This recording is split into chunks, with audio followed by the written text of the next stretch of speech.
So that just happened on live television, and yes, it's exactly what it looks like. I'd like to offer you my perspective as a Black Jew. This feels like an apt time to remind folks that part of the regime of that wicked man in Germany was the mass control of media. And I don't know about you, but I just find it interesting how Elon, Mark, and now Shou, owners of X, Meta, and TikTok respectively, are now all bending the knee to the orange man, as evidenced by choices like this.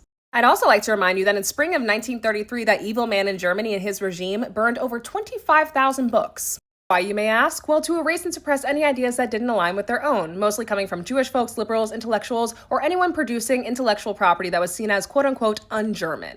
Sounds kind of similar to the modern-day efforts to ban books about Black people, Latino people, LGBTQ plus people, efforts to completely vilify CRT, DEI, and quote-unquote wokeism and get it out of our classrooms, aka completely sanitize the history of this country. Because according to what this guy said during the inauguration today, the goal is to create a, quote, colorblind society. Because according to this guy, what we're teaching people in classrooms now, it's teaching them to hate themselves. So I guess you could say DEI, CRT, anything about communities on the margins, it's un-American. Just like those books were un-German. Are you connecting the dots? The writing has been on the wall. Some of y'all just didn't want to read it.